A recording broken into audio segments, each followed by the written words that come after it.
Bonjour à tous. Je suis Francine Trocmé, la directrice du pôle communication et mécénat de l'IHU ICANN, Institut hospitalo-universitaire cardio-métabolisme et nutrition. Je suis heureuse de vous accueillir nombreux aujourd'hui pour ce troisième webinaire de notre campagne nationale 2026 de sensibilisation aux maladies cardio-métaboliques. Ce webinaire est consacré à la stéatose hépatique métabolique et à une de ses complications très graves qui est le cancer du foie. L'IHU organise ces actions de sensibilisation afin de mieux informer la population sur les mécanismes d'apparition, d'aggravation et les complications des maladies cardio-métaboliques. Pour ce webinaire aujourd'hui, j'ai le plaisir d'accueillir le docteur Raluca Païs, qui est gastro-entérologue et hépatologue dans le département d'hépatologie de l'hôpital de la Pitié-Salpêtrière APHP et médecin du plateau d'investigation clinique de l'IHU ICANN. Le docteur Manon Haller, qui est gastro-entérologue et hépatologue au département d'hépatologie de l'hôpital de la Pitié-Salpêtrière. Madame Célie Sicou, directrice de la Fédération SOS Hépatite et Maladies du foie, pour nous apporter le regard terrain association de patients. Et Monsieur Dominique Ravier, patient partenaire de l'Amicale des transplantés de la Pitié-Salpêtrière, qui va nous faire le plaisir de partager son précieux témoignage. Avant de démarrer, juste quelques précisions donc, pour le bon fonctionnement du webinaire. On vous propose de poser toutes vos questions en fait, dans le chat. Elles seront abordées à la fin du webinaire. On a prévu un petit temps en effet de partage pour les questions-réponses et on les prendra à ce moment-là. Pour démarrer, je vais laisser la parole donc à Dominique Ravier, patient partenaire, pour nous parler de votre parcours de vie avec la vache. Bonjour à tous. Donc, comme précédemment dit, donc, je m'appelle Dominique Ravier. J'ai aujourd'hui donc 65 ans. J'ai comment dirais-je eu un parcours de vie qui s'est donc eu une étape donc de cancer donc et donc puis de transplantation. Donc, pour vous évoquer un petit peu ce parcours avant transplantation, donc entre en gros 30 ans et 55 ans. Donc j'étais d'un point de vue professionnel donc en surcharge de travail, hein, très impliqué, ajouté donc de manière concomitante donc du stress. Donc il y a débouché entre autres, dirais-je, sur l'explication d'une hypertension. Et ajouté à ceci donc toujours ce parcours de vie de plusieurs dizaines d'années, donc le peu de temps consacré à l'aspect non professionnel donc me faisait avoir une alimentation déséquilibrée, rapide, pas toujours très saine, peu de temps, voire pas de temps pour faire du sport, ou je ne prenais pas le temps de le faire. Et puis donc ceci a eu pour conséquence donc une certaine obésité. Donc comme conséquence physique que l'on pouvait constater. Progressivement, donc l'âge venant, la glycémie donc augmentait petit à petit pour avoir en finalité donc passer le cap de la haute glycémie à du diabète de type 2, hein, qu'on appelle le diabète un petit peu des vieux, hein, donc qui s'est accéléré par rapport à ce que j'ai précédemment pu dire, et donc à la fameuse stéatose hépatique, hein, du foie gras, donc qu'on appelle aussi la maladie du soda, hein, donc qui avait des conséquences au niveau de mon métabolisme et des prises de sang, donc d'avoir des gamma GT et transaminases assez élevées, qui étaient donc à ce moment-là, donc jusqu'à ce qu'il y ait eu, je vous l'évoquerai un peu plus tard, qui était asymptomatique. Donc aucune douleur, hein, c'est le côté un petit peu vicieux de la chose. Donc aucune douleur, aucun symptôme particulier, jusqu'à un moment où il y a eu quelques fatigues, mais c'est un peu plus tard. Suivi donc par un médecin généraliste qui à cette époque-là, donc aujourd'hui à la retraite, hein, n'avait pas une connaissance, même une connaissance quasi inexistante de cette nouvelle maladie, hein, à cette époque, la NASH, hein, donc stéatose hépatique non alcoolique. Lorsque j'allais voir mon médecin, donc comme nous étions tous les deux golfeurs, on parlait plus de golf que de mon état de santé, en particulier de ma stéatose, donc qui évoluait pas spécialement à un moment, hein, et qui était donc globalement peu géré. Par la suite, donc j'ai eu un moment où comment dirais-je, le stress, le travail faisait que j'avais une grosse fatigue. Enfin, je mettais ça sur le compte, dirais-je, du travail et du stress qui était concomitant. Et étant plus fatigué que donc d'habitude, ayant aussi des résultats d'analyse sanguine un peu plus compliqués au niveau des transaminases et gamma-GT, donc je suis allé voir mon médecin généraliste, son cabinet. Puis là, finalement, ça a été ma chance, puisqu'il était absent, il était en vacances. Et comme c'était un cabinet où il y avait deux, trois médecins, donc j'ai été reçu par son collègue, que je connaissais de vue depuis de longues années, mais sans l'avoir eu en consultation très peu de fois. Euh, et là, donc, bah, je lui ai raconté ma vie, hein, donc il ne connaissait pas, bien sûr. Il m'a posé donc la fameuse question fatidique: depuis combien de temps avez-vous passé une échographie du foie? Donc, je lui ai répondu, ouh, ça fait de nombreuses années. Donc, il me l'a prescrit. Et donc, ensuite, eh ben, le diagnostic est tombé, hein, après échographie et scanner ou IRM, je ne sais plus. Donc, on m'a décelé un CHC, donc un carcinome hépatocellulaire, donc un cancer du foie. Donc, j'avais une tumeur unique, mais de près de 4 cm, décelée. Donc, j'ai eu la chance d'être pris en charge par le radiologue là où j'habite, hein, qui m'a mis en relation avec le professeur Scaton. Le côté hasardeux et chanceux de la chose, même si je pense que ça n'aurait pas changé en termes de timing, c'est qu'il me connaissait bien puisqu'il faisait partie de son équipe à Saint-Antoine à l'époque. Donc, j'ai été reçu par le professeur Scaton, où dans un premier temps, donc, il était prévu qu'on fasse une hépatectomie pour me retirer ma tumeur, donc la transplantation étant que le plan B, mais pour des raisons, on va dire, techniques, le plan B est devenu le plan A. Et là, j'ai effectivement fait le parcours bilan pré-greffe pour que je puisse, pour savoir si j'étais éligible à la greffe du foie. Donc, ce qui fut le cas, pardon, et je fus mis, dirais-je, par la suite, donc après ces résultats positifs, sur la liste d'attente. Donc, pour être en attente de recevoir un greffon. Donc, l'attente a duré suite à peu près 7 mois.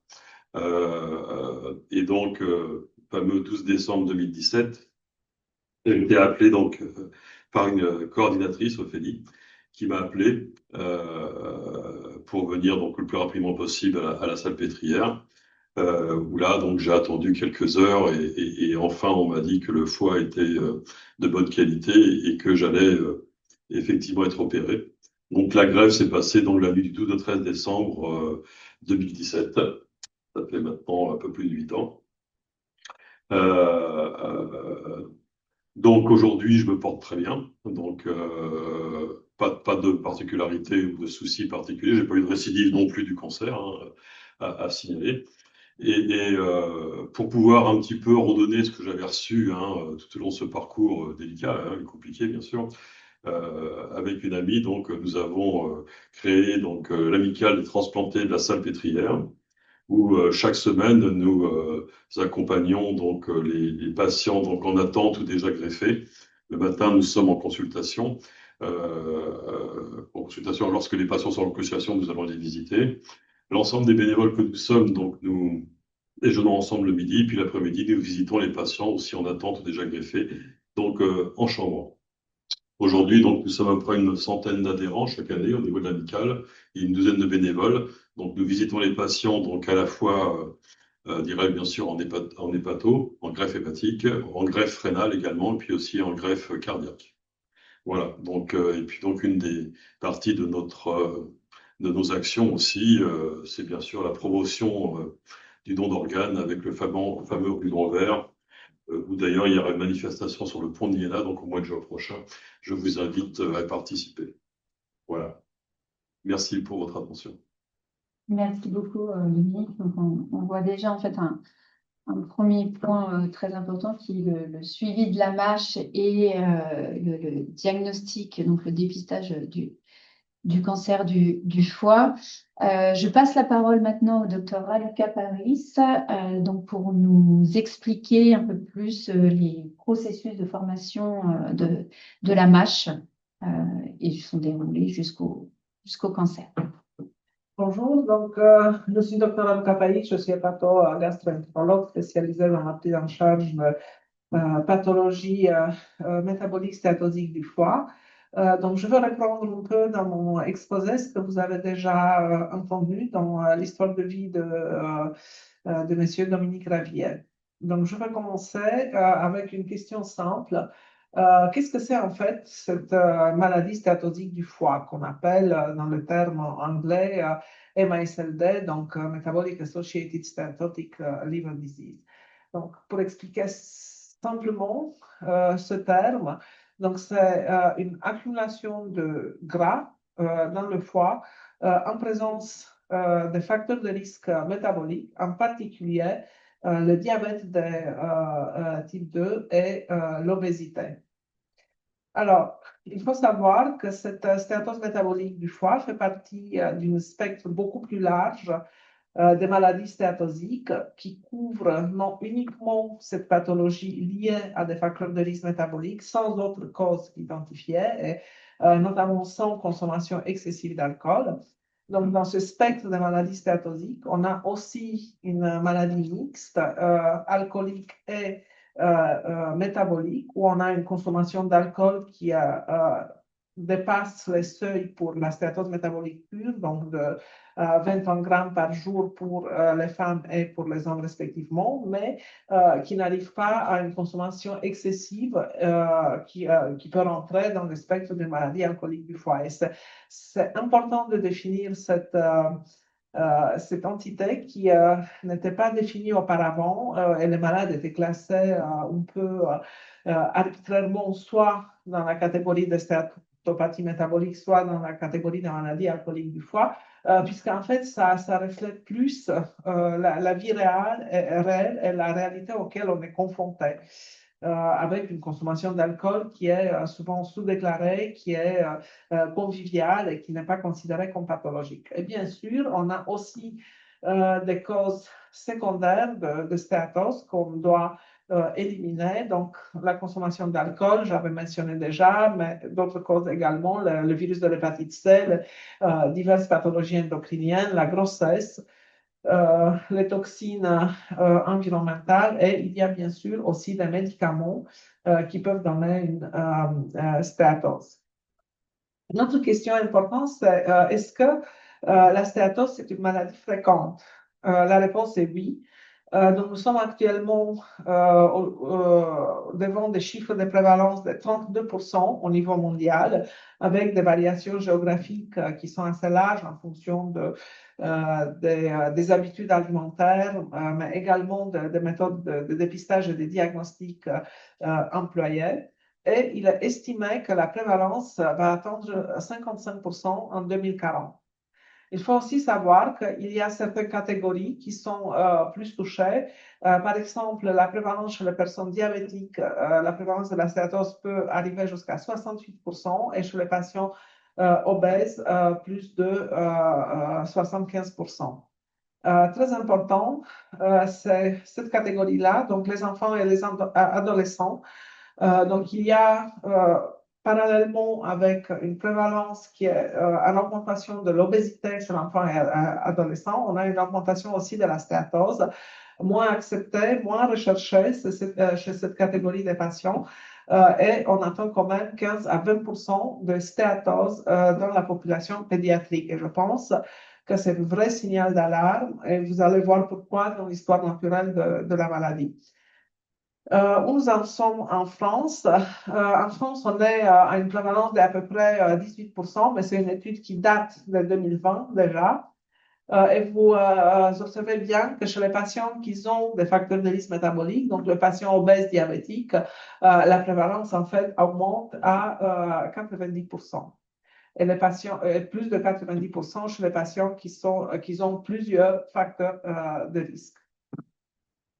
Alors, la question suivante, c'est quels sont les facteurs de risque? J'avais dit dans le premier diapo de cette présentation que la maladie elle est associée aux facteurs de risque métabolique. Donc, l'obésité et le diabète sont des facteurs de risque importants pour l'apparition, mais aussi pour la progression de la maladie. Et ce sont des facteurs de risque qu'on peut plus ou moins influencer par une prise en charge thérapeutique pluridisciplinaire. Donc, on peut améliorer le poids, on peut améliorer le contrôle du diabète, on peut à travers ça espérer un contrôle sur la maladie stéatosique. Il y a d'autres facteurs de risque qu'on peut moins manipuler sur le plan thérapeutique. Il y a les polluants atmosphériques, il y a la génétique et le microbiome intestinal. Et il y a aussi des facteurs de risque qui tiennent de notre mode de vie, et notamment l'alimentation riche en graisse, en sucre, en particulier les aliments ultra-transformés et l'absence de l'activité physique. Et je voudrais juste répondre un peu sur les aliments ultra-transformés. C'est un facteur de risque majeur. C'est un facteur de risque qui est présent dans notre quotidien. C'est un facteur de risque qui est présent dans le quotidien de nos enfants. Et je pense que ça doit être une source d'inquiétude. Vous voyez bien la différence entre une poulet fait maison et des nuggets de poulet végétal bien emballés en forme de dinosaure.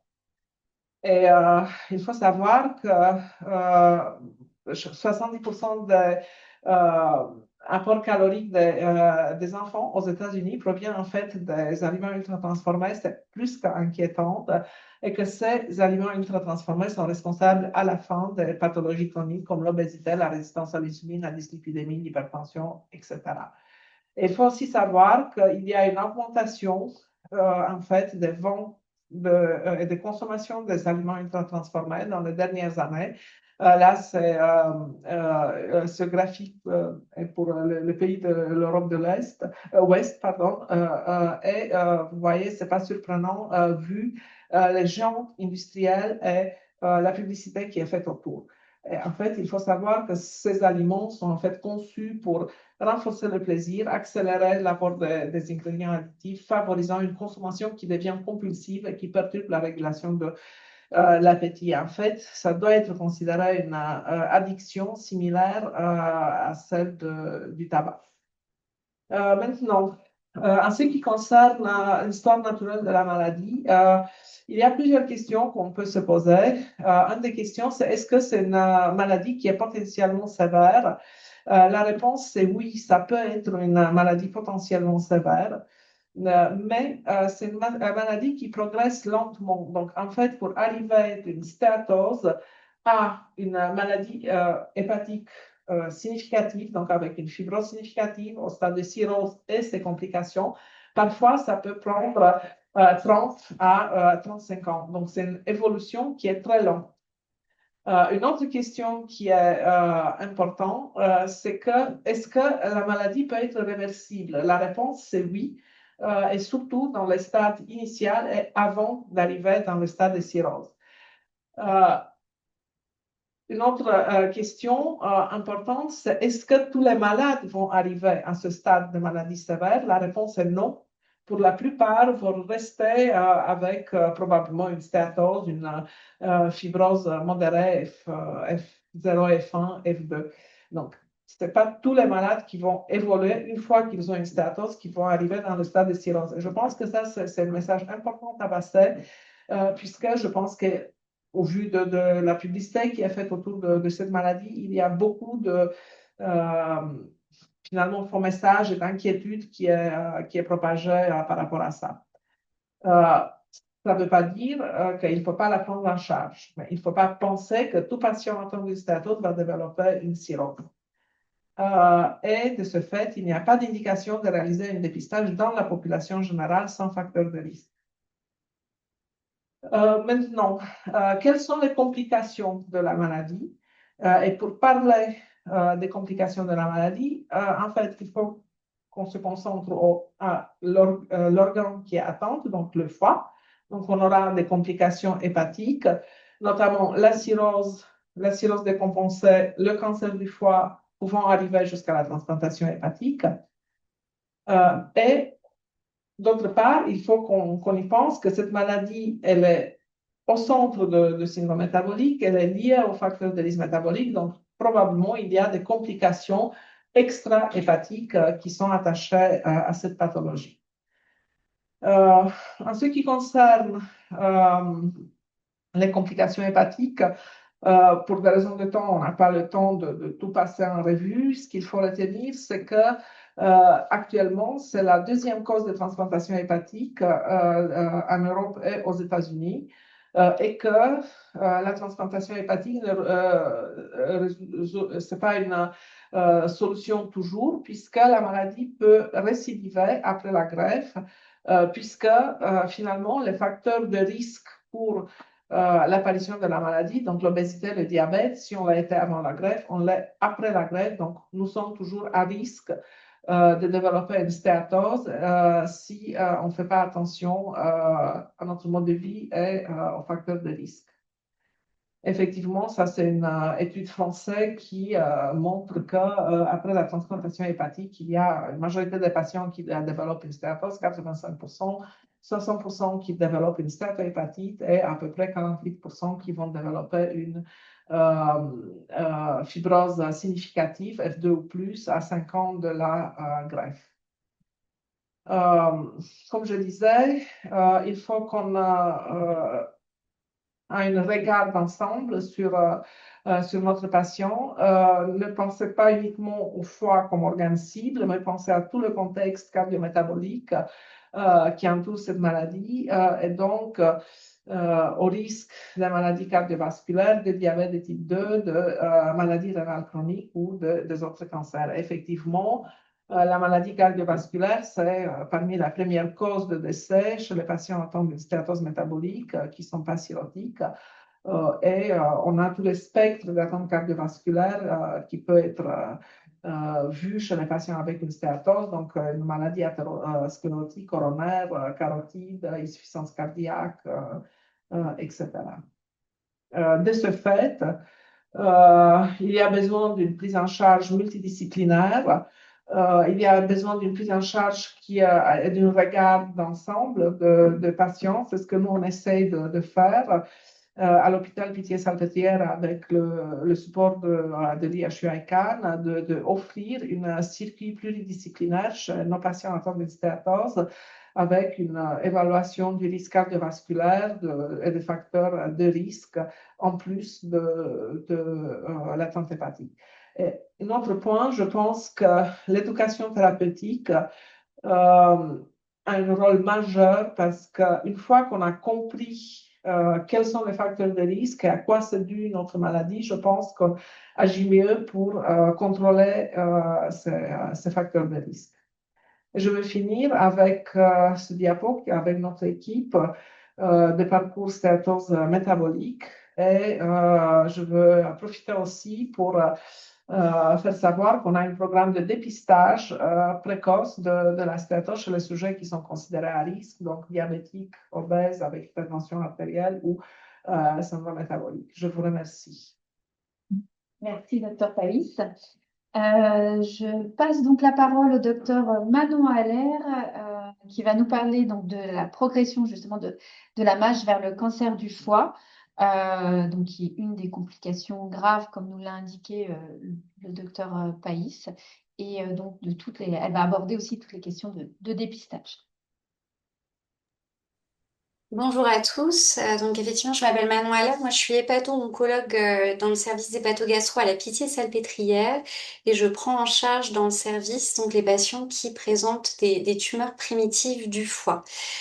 Donc effectivement, maintenant, on va parler cancer du foie. Donc quand on parle cancer du foie, c'est un terme finalement assez large, mais qui va surtout considérer vraiment ce qu'on appelle les tumeurs primitives du foie, c'est-à-dire les tumeurs qui vont survenir sur le foie. Et on va pas parler aujourd'hui des métastases qui cette fois-ci sont plutôt des tumeurs qui vont être secondaires à un autre type de cancer, comme par exemple un cancer du côlon ou un cancer du sein, qui vont dans un deuxième temps aller se situer au niveau du foie foie. Là, aujourd'hui, on va vraiment parler du cancer du foie, donc du carcinome hépatocellulaire. On peut aussi parler du cholangiocarcinome, qui sont des tumeurs qui vont prendre naissance au niveau des cellules du foie et qui apparaissent effectivement comme une des complications eh bien, du syndrome métabolique de la Massoldi dont on vient de parler et des patients qui ont une cirrhose. Donc en fait, cette complication, ce cancer, pour plus de 90% de nos malades vont survenir sur un foie qui est déjà malade, sur un foie qui est cirrhotique, qui est fibrotique, et on connaît très bien les facteurs de risque. Donc on a la Massoldi, le syndrome métabolique dont on vient de parler. On sait aussi qu'une consommation chronique en alcool peut conduire à la cirrhose du foie, mais on a aussi d'autres facteurs de risque qui sont un petit peu moins sujets aujourd'hui, mais par exemple les infections virales, l'hépatite B, l'hépatite C, et aussi d'autres facteurs environnementaux, un petit peu comme les autres types de cancers. Et donc, ce qu'on sait, c'est que à l'heure actuelle, ce cancer du foie, c'est quand même un problème de santé publique à l'échelle mondiale parce que c'est actuellement la troisième cause de décès par cancer dans le monde et on estime que de plus de 800 000 décès sont liés au cancer du foie en 2020. Et ce qu'on voit aussi, ce qu'on attend, c'est effectivement une augmentation de l'incidence de ces cancers du foie avec environ 1,4 million de nouveaux cas qui sont attendus en 2040. Et ceci est notamment bien illustré aussi par un certain nombre d'études qu'on voit de plus en plus, avec l'idée, ce qu'on peut voir notamment en Europe et aussi notamment en France, c'est une augmentation de l'incidence de ces cancers du foie. Pourquoi? Bah, parallèlement aussi parce qu'on a une augmentation des maladies chroniques du foie, donc notamment liées au syndrome métabolique dont on vient de parler, mais en France aussi, on voit un certain nombre de maladies hépatiques liées à une consommation chronique en alcool. C'est un petit peu notre mode de vie. En France, on aime bien manger, on aime bien prendre un verre de vin, par exemple, pour accompagner un petit peu notre repas. Donc, c'est un petit peu lié à notre mode de vie. Ce qu'on voit, ce qui est aussi assez intéressant, c'est que dans ces facteurs de risque peuvent être un petit peu différents en fonction du pays où vous vous trouvez. Par exemple, on sait qu'en Asie, vous allez avoir beaucoup de maladies chroniques du foie et aussi beaucoup de cancers du foie qui vont plutôt être liés à une infection par le virus de l'hépatite B, par exemple, tout comme en Afrique. Alors que nous, en Europe et aussi en Amérique du Nord, en ce moment, ce qu'on voit, c'est une augmentation de l'incidence des cancers du foie liés à la massolgie, mais aussi à une consommation chronique en alcool. Et donc, cette incidence, effectivement, on s'attend à ce qu'elle augmente dans les années qui viennent.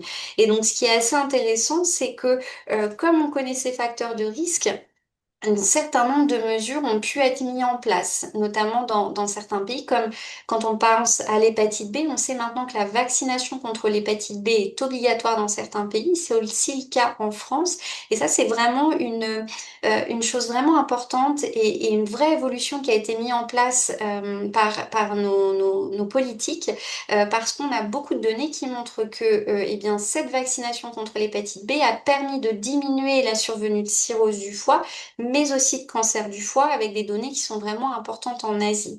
Donc cette vaccination contre l'hépatite B, c'est vraiment important et c'est une évolution vraiment primordiale qui a été développée par nos différents gouvernements.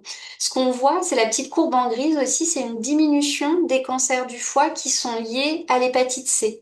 Pourquoi? Parce qu'on a maintenant des traitements qui sont très efficaces, une réponse quasiment à 100%. Donc ça, c'est aussi une avancée qu'on a vue ces dernières années. C'est quelque chose qui est très positif chez nous. Et là, j'en profite peut-être pour faire passer un petit message. N'hésitez pas aussi à vous faire dépister contre les hépatites virales. L'hépatite C, c'est une maladie qui est assez nouvelle, n'était pas connue, par exemple, dans les années 80 ou autres. Et donc, par exemple, si vous avez été sujet aux transfusions ou à des interventions chirurgicales un petit peu compliquées avant la découverte de l'hépatite C, n'hésitez pas aussi à vous faire dépister auprès de votre médecin traitant, parce que voilà, maintenant nous avons des traitements efficaces et lorsqu'elle est traitée, eh bien, ça prévient l'évolution vers la cirrhose et aussi vers le cancer du foie. Et parallèlement à tout ça, donc des causes virales qui sont en diminution, mais par contre, ce qu'on voit, comme vous pouvez le voir sur le schéma, la petite courbe en bleu foncé et la courbe en orange, c'est une augmentation d'incidence des cancers du foie ces dernières années.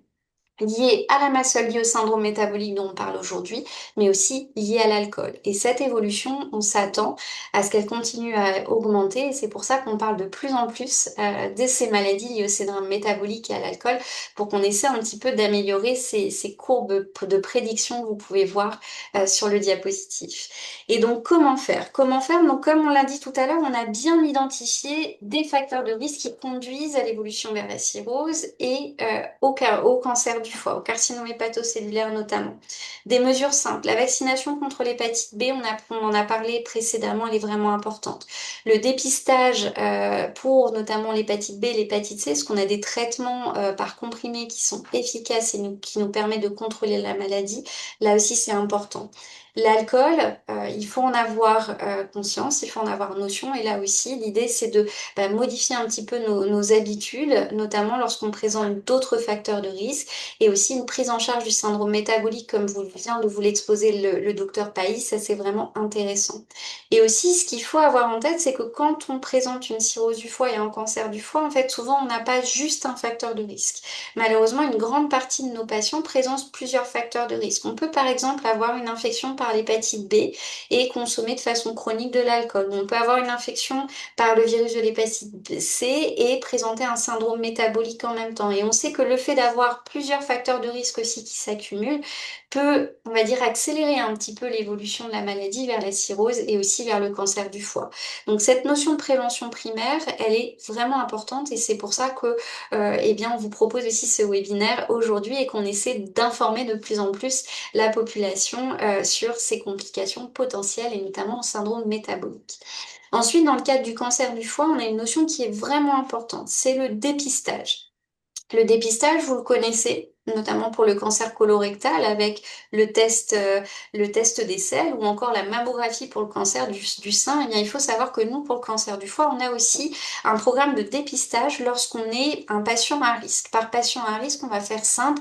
Aujourd'hui, on dira que si vous avez une cirrhose du foie, vous êtes à risque de développer un cancer du foie. Et donc, dans ce cas-là, il faut absolument que vous bénéficiez du dépistage. Ce dépistage, qu'est-ce que c'est? C'est assez simple, c'est une échographie abdominale et une prise de sang tous les 6 mois avec une consultation avec votre hépatogastroentérologue. C'est quelque chose d'assez simple, ça fait pas mal et ça nous permet vraiment de dépister des débuts de cancer du foie, si vous voulez, des cancers du foie à un stade précoce pour lesquels on peut proposer ensuite ce qu'on appelle un traitement curatif. Ça peut être une chirurgie, ça peut être la transplantation hépatique dont vous a parlé le monsieur Ravier, ça peut être aussi d'autres techniques de radiologie interventionnelle ou encore maintenant la radiothérapie. On a beaucoup de traitements. On a beaucoup de traitements disponibles pour le cancer du foie. On a des traitements qui sont efficaces, qui vous permettent de guérir du cancer du foie. Mais il faut absolument qu'on le dépiste à un stade précoce parce que si malheureusement on arrive trop tard, ce qui est malheureusement le cas pour un grand nombre de nos malades, et bien là, la maladie, elle est plus avancée. Vous avez plusieurs nodules dans le foie. Vous pouvez avoir les vaisseaux qui sont touchés ou des lésions qui touchent les poumons ou d'autres organes. Et donc là, la situation est un petit peu compliquée et nos traitements sont un petit peu plus limités. Donc ce dépistage, vraiment, il est important. Il doit être fait tous les 6 mois et il nous permet de dépister des patients à un stade précoce et de proposer un traitement qui est efficace. Donc ça, c'est une notion importante. Ensuite, on a effectivement eh bien, ce qu'on appellera, nous, la prévention secondaire. C'est donc lorsque, eh bien, on sait qu'il y a un facteur de risque sous-jacent. Lorsqu'on sait par exemple que vous avez cette masse solide dont vous a parlé le docteur Païs, et bien là, l'idée, ça va être un petit peu de protéger votre foie. Moi, c'est ce que je dis souvent à mes malades. On va essayer de protéger le foie. On sait qu'il est un petit peu touché. On sait qu'il s'est fragilisé. Et donc, il va falloir qu'on essaie de limiter d'autres facteurs agressants. Parce que c'est ces facteurs agressants, ça peut être l'hépatite virale qui continue à être active, ça peut être de l'alcool, ça peut être un diabète non contrôlé, et bien à terme, ça va continuer à agresser votre foie et c'est ça qui peut faire l'évolution vers la cirrhose et le cancer. Donc là aussi, ça c'est vraiment important de bien faire un bilan complet avec votre hépatogastroentérologue, d'essayer d'identifier s'il n'y a pas d'autres facteurs de risque qui peuvent aggraver la maladie et de bien contrôler ces différents facteurs de risque. Donc les infections virales avec des traitements efficaces, l'arrêt de l'alcool lorsque c'est effectivement indiqué que vous avez des facteurs de risque, ça c'est vraiment important. Et aussi donc le contrôle du diabète, de la tension, du cholestérol, une activité physique comme vient de vous le détailler le docteur Païs, ça c'est vraiment des choses qui sont importantes. Et donc finalement, voilà, c'est ça un petit peu le résumé de la prise en charge de notre cancer du foie. On connaît les risques. C'est une des complications, mais qui va survenir bien souvent sur des patients qui présentent une cirrhose, donc un stade plus avancé de la maladie chronique du foie. Et donc nous, maintenant, ce sur quoi on doit travailler tous ensemble, c'est vraiment éviter finalement que cette maladie du foie, elle avance jusqu'au stade de cirrhose et jusqu'au stade de cancer du foie. Donc il faut vraiment qu'on informe l'ensemble de la population sur ces différents facteurs de risque de maladie du foie, qu'on travaille dessus. On a des moyens simples. Encore une fois, cette vaccination contre l'hépatite B, ces traitements contre l'hépatite C qui sont efficaces, les nouvelles molécules maintenant pour prendre en charge la MASLD et aussi, bien évidemment, l'alcool. Ça, c'est une autre notion importante, mais il faut qu'on agisse ensemble, qu'on prenne connaissance de ces facteurs de risque de maladie chronique du foie pour qu'on les traite et qu'on évite justement l'évolution vers la cirrhose du foie et le cancer du foie. Et donc, si vous voulez justement tester un petit peu vos facteurs de risque, je vous invite à scanner ce petit QR code. Donc, c'est un questionnaire en ligne qui a été développé par l'ILCM, donc l'International Liver Cancer Movement, à laquelle je fais partie, et aussi Madame Célie Sekou qui prendra la parole juste après moi. C'est des petites choses assez simples. Vous pouvez scanner, vous avez une série de questions disponibles en anglais ou aussi en français. Et à la fin, donc vous avez un petit chatbot, vous pouvez discuter avec la machine et à la fin, vous aurez une petite idée eh bien, de vos facteurs de risque de développer une maladie chronique du foie et éventuellement l'indication à consulter votre médecin traitant ou éventuellement un hépatogastro-entérologue pour pousser un petit peu plus le bilan avec l'idée, encore une fois, de prévenir cette évolution vers le cancer du foie. Voilà, je vous remercie et je reste à votre disposition pour les questions. Merci beaucoup, docteur Allaire. Donc maintenant, on va passer la parole à Madame Célie Sekou, donc de la Fédération SOS Hépatite et Maladies du foie. Bonjour à toutes et à tous. Je suis ravie de prendre la parole pour le réseau SOS Hépatite et Maladies du foie, c'est une première. C'est la première fois que nous sommes partenaires de l'IHU et c'est un grand plaisir. Vous allez voir aussi que le temps est nécessaire malheureusement, mais que c'est beaucoup de temps parce que il y a 15 ans que le réseau IHU existe à peu près et nous, on va souffler nos 30 bougies. Et c'est aujourd'hui qu'on se rencontre, mais voilà, nous sommes ravis de nos combats communs. On a parlé de la bombe MASH, en tout cas nous, chez SOS Hépatite, on parle de cette bombe MASH et on veut vraiment insister sur le travail de la prévention, de l'accompagnement des personnes concernées. Merci à Monsieur Ravier, merci au docteur Païs, merci au docteur Allaire aussi, qui ont dit des choses que je vais répéter. Notre réseau, notre première mission en tant qu'association de malades, c'est vraiment l'écoute, l'information, la solidarité, la prévention, la défense et donner la parole aux personnes concernées. Donc les défendre et ça on porte on se bat pour la démocratie en santé. Nous sommes une association qui est agréée pour représenter les patients dans les établissements de santé ou au niveau de la CPAM également. Et donc vraiment libérer la parole des patients et défendre leurs droits, c'est une priorité pour nous. Notre réseau existe depuis 1996.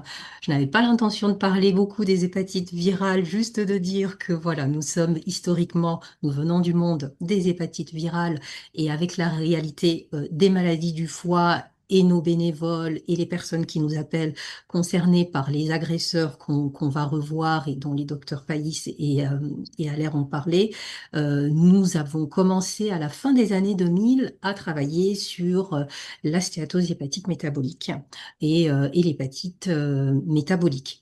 Nous avons un numéro vert, des outils de communication que nous allons voir plus en détail.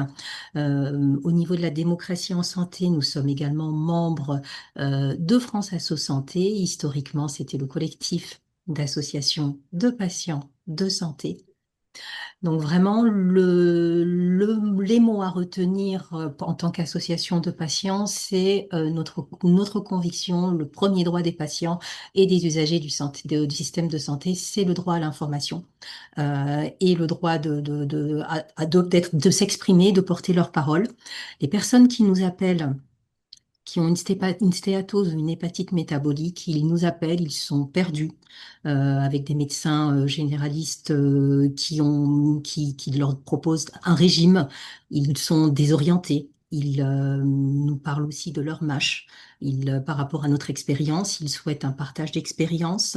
Ils nous partagent leurs témoignages, ils nous partagent leurs difficultés, leurs inquiétudes, et ils ont la chance de pouvoir parler avec des bénévoles chez nous qui sont concernés. Et ils nous parlent aussi de la recherche, des essais cliniques auxquels ils ont l'opportunité de partager. Euh, Concernant le droit à l'information, il est important trois outils importants que nous proposons.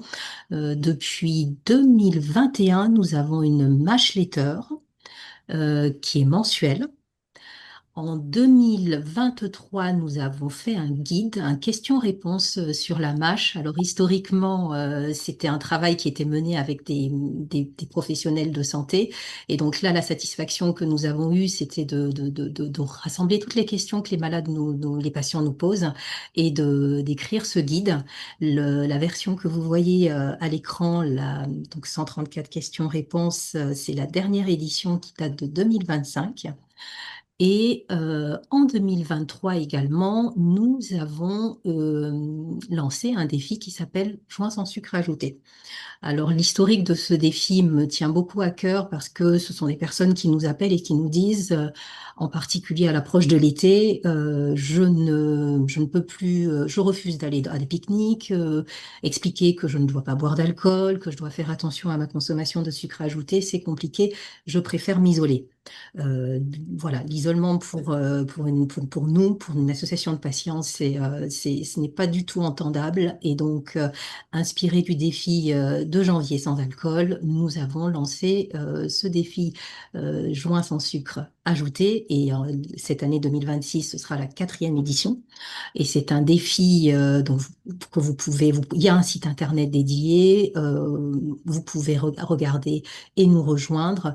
La priorité vraiment, c'est de prendre conscience de sa consommation de sucre ajouté et dans la mesure du possible, de façon individuelle, d'essayer de réduire sa consommation de sucre ajouté. Ça peut être déjà ne plus mettre de sucre dans son café, par exemple, de prendre conscience aussi de l'alimentation ultra transformée, dont ont parlé les docteurs Paillis et les docteurs Allaire, et en tout cas de s'installer dans un changement d'habitude sur le long terme, sans stress, dans la bonne humeur, avec des échanges qui sont faits avec des groupes. Nous avons un groupe sur Facebook, par exemple. Nous proposons aussi un questionnaire avec une dimension de documentation et de recherche. Donc voilà 3 outils principaux, sachant que le 4e, c'est le premier, le principal, c'est notre numéro vert, notre possibilité pour les personnes qui nous appellent ou qui nous écrivent, d'échanger avec des personnes concernés, soit par une mastectomie, soit par une MASH ou par une autre maladie du foie, mais d'avoir cet échange de personnes concernées vivant avec une maladie du foie. Donc, comme les docteurs Païs et Allaire l'ont dit, hein, c'est une maladie qui est multifactorielle. Pour SOS Hépatite, ce n'est pas, et voilà, je pense que nous sommes unanimes, ce n'est pas qu'une question de malbouffe, c'est une question d'exposome, d'environnement, avec une réalité certes alimentaire, mais aussi une composante virale, une composante liée à la pollution, à la génétique, à une consommation de tabac, à une consommation de drogue. Et malheureusement, le cumul de ces facteurs en termes de conséquences de complications hépatiques, c'est plus exponentiel que cumulé. Et donc, la prévention est extrêmement importante pour nous et pour les personnes qui vivent avec une maladie du foie aussi, de travailler sur leur quotidien, de travailler sur la baisse de la stigmatisation et de la discrimination, parce que les maladies du foie sont associées systématiquement aux 4 coins du monde, quelle que soit la culture, à une consommation d'alcool. Et même s'il y a une consommation d'alcool, c'est une situation pathologique. Et comme le docteur Allaire l'a dit aussi, en France, la consommation d'alcool fait partie de la culture. Donc, il est important de trouver le juste milieu. Et il est important que les personnes malades ne soient pas stigmatisées et ne se stigmatisent pas elles-mêmes. Parce que ça commence déjà à ce niveau. Comme le docteur Païs l'a souligné, nous sommes de plus en plus inquiets aussi par rapport à nos jeunes, avec la réalité de la sédentarité, la réalité de l'alimentation ultra transformée, la force du marketing. Nous y travaillons avec toutes les associations de patients, mais nous ne sommes pas du tout encore satisfaits. Et donc, c'est une pression supplémentaire dans l'environnement obésogène que nous avons.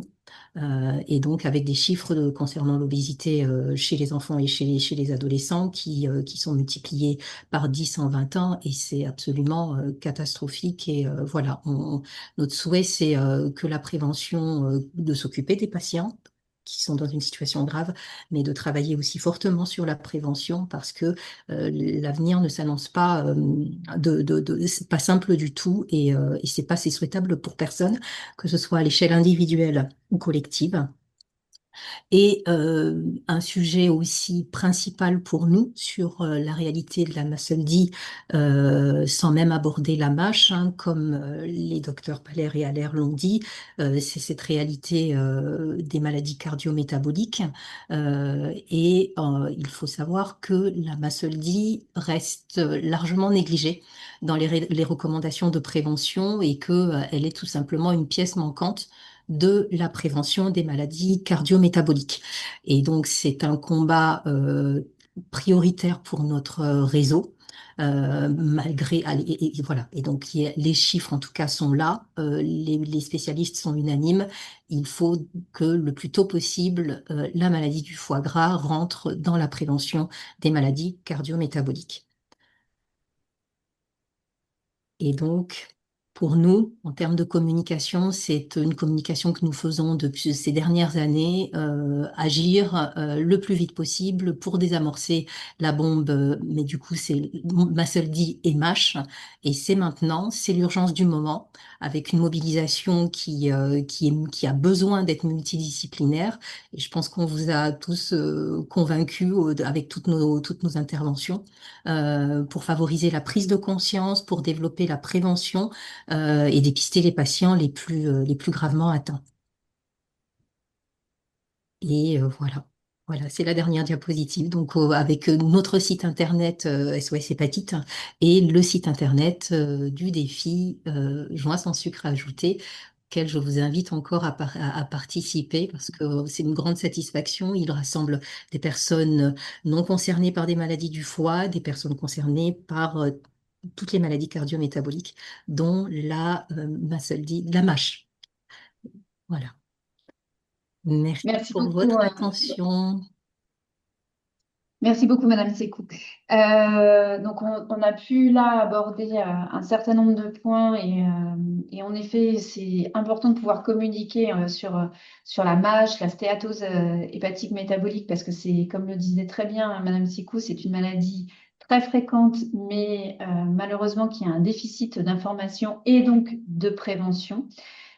Donc, c'est notamment pour ça que l'IHU-ICAN organise aussi tous ces webinaires autour des maladies cardio-métaboliques pour bien faire comprendre les enjeux en fait de la prise en charge de ces maladies.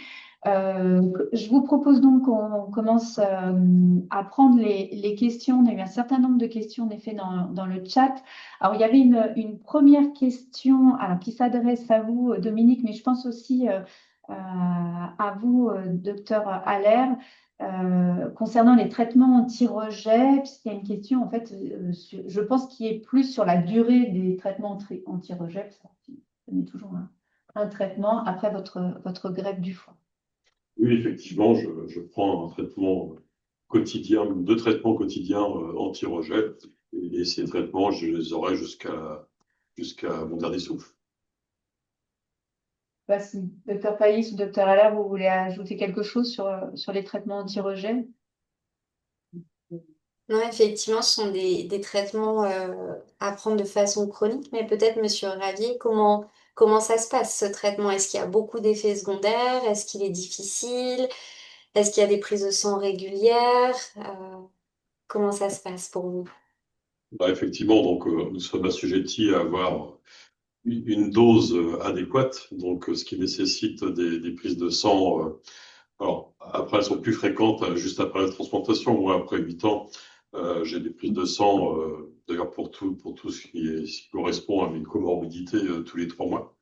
Donc, où là, donc, entre autres, sont vérifiés donc, le dosage de mes antirejets. Ils sont plus fréquents effectivement au départ parce qu'il faut trouver le bon équilibre. Donc après quelques années, et ce qui est mon cas, donc tout fonctionne sans fluctuation de posologie. Autrement, donc il faut être organisé dès le départ. Après, ça devient une routine pour les prendre de manière systématique au bon moment et pour certains donc à heure fixe, avec quelques contraintes d'être à jeun avant, après. Mais bon, après, on rentre un peu trop dans la technique, mais c'est vraiment pas très très compliqué, hein. Donc, là, ça devient un peu une routine. Et puis nous sommes bien servis par les smartphones, pardon, qui nous permettent éventuellement de sonner au moment adéquat de prendre son médicament, si nécessaire. Nous avions une autre question sur la progression de la maladie. Donc, on a bien dit que c'était une maladie silencieuse qui progressait doucement. Et on a une question si est-ce que, comme ça peut être réversible, est-ce que, voilà, dans le sens inverse, c'est aussi. Je viens de la question.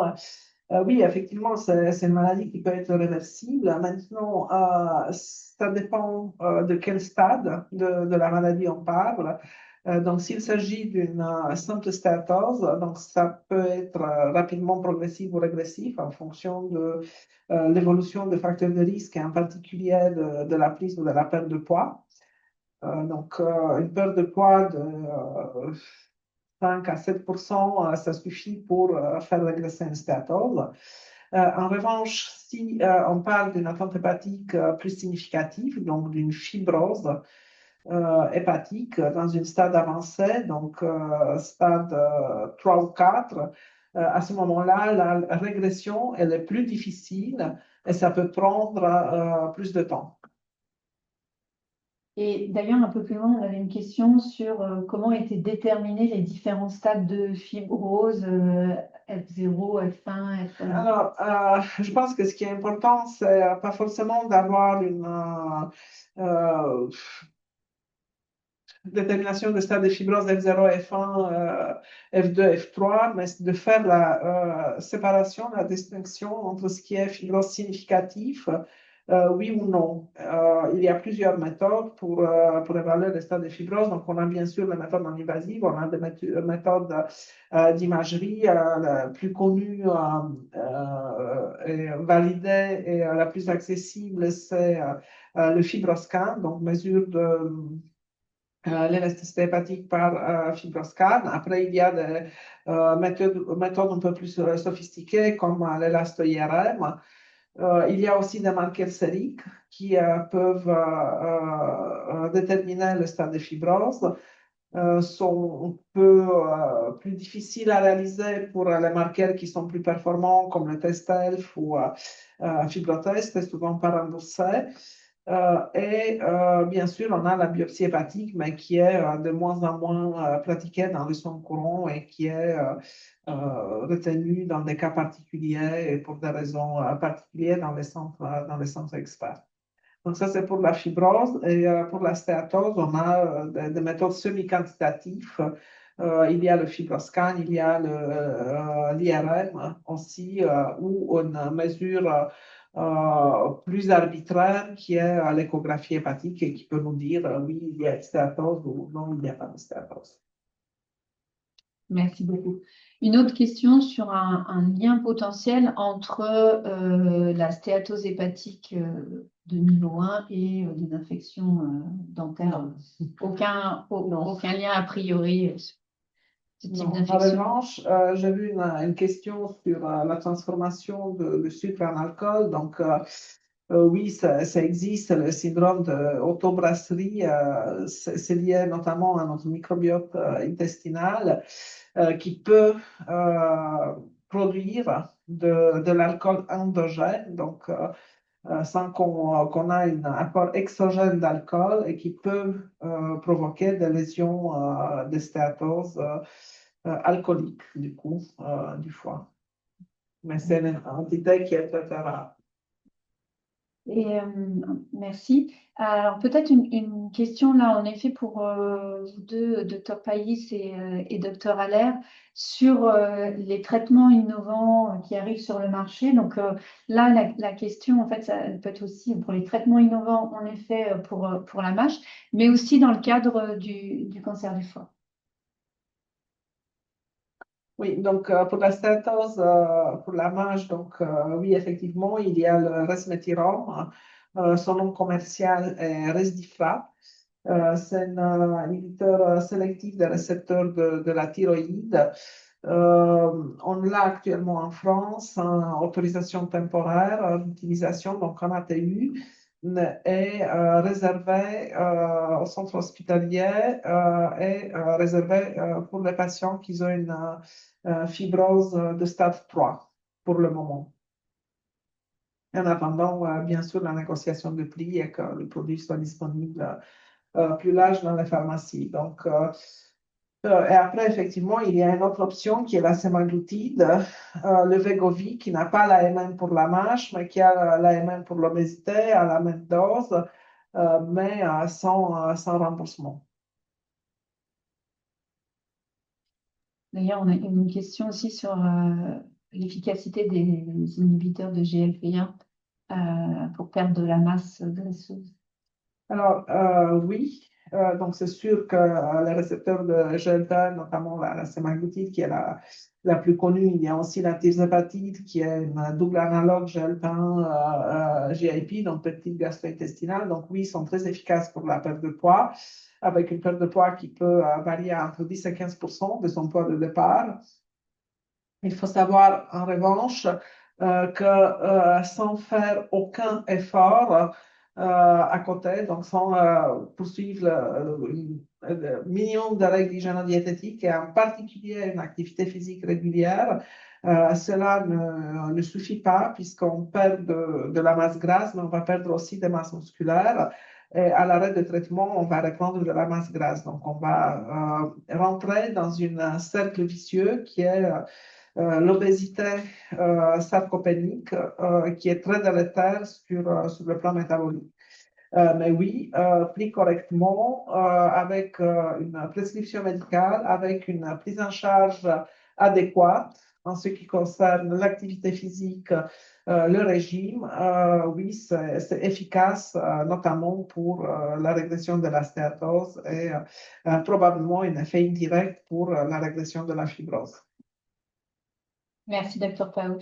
Docteur Allaire, concernant la prise en charge du cancer du foie, est-ce qu'il y a aussi des innovations, notamment on parle beaucoup d'immunothérapie dans le cancer, est-ce que ce sont des approches, des voies thérapeutiques qui fonctionnent aussi dans le cancer du foie? Donc effectivement, l'immunothérapie, on l'utilise de plus en plus pour le cancer du foie. Donc c'est un traitement assez neuf pour nous, entre guillemets, parce qu'on l'utilise maintenant depuis environ 5 ans. Et pour le moment, l'immunothérapie, elle est plutôt réservée aux patients qui ont eu un cancer du foie plus avancé. Donc ceux qui ont notamment des métastases ou les vaisseaux qui sont touchés ou pour lesquels les autres traitements, on va dire plus efficaces, plus curatifs dont on parlait tout à l'heure, la chirurgie, la transplantation ou la radiologie interventionnelle ne sont pas accessibles. Donc pour l'instant, l'immunothérapie est plutôt réservée pour ces patients avancés, mais on a vraiment des résultats très très intéressants avec ce traitement. Et donc là, ce qui est en train de se passer, c'est beaucoup d'essais thérapeutiques où en fait on essaie de combiner l'immunothérapie avec d'autres traitements qu'on utilise pour le carcinome hépatocellulaire. Donc justement la chirurgie ou les techniques de radiologie interventionnelle. Donc c'est beaucoup de choses, beaucoup d'évolutions en ce moment. Encore à l'essai d'essais thérapeutiques, mais on espère dans les mois, années prochaines avoir des nouvelles données pour justement encore plus élargir l'indication de l'immunothérapie, qui est vraiment un traitement révolutionnaire pour le cancer. Merci. On a une question qui est plutôt d'ordre de la remarque sur les délais de rendez-vous à la Pitié-Salpêtrière en hépatologie. Est-ce qu'il y a un circuit peut-être particulier Oui, donc on a des délais de rendez-vous qui peuvent être assez courts. Dans le cadre d'un dépistage, un programme de dépistage de la stéatose métabolique qu'on a actuellement en place. Et donc, vous pouvez contacter à ce mail-là qui est sur mon diapo, et les délais pour une prise en charge initiale peuvent être assez courts, donc quelques semaines uniquement. Merci beaucoup. On arrive à la fin de ce webinaire. Merci beaucoup à tous nos intervenants, voilà, pour le temps consacré et ce partage d'informations vraiment très intéressantes et très importantes pour pouvoir parler en effet de la stéatose hépatique métabolique et de ses complications. J'espère que ce webinaire aura voilà, permis de répondre à un certain nombre de vos questions. Il sera disponible en replay sur le site internet de l'IHU ICANN et sur notre chaîne YouTube. En tout cas, merci à tous de votre participation. Encore un grand merci à nos intervenants. La Semaine nationale des maladies cardiométaboliques continue. On a 2 fresques de l'obésité qui seront proposées le 16 avril en présentiel à la Pitié et une autre en ligne le 17 avril. Vous pouvez vous inscrire, trouver toutes les informations sur notre site internet. N'hésitez pas et de toute façon, on continue toutes nos actions bien au-delà de cette campagne pour pouvoir informer sur les maladies cardiométaboliques. Merci à tous. Merci. Merci.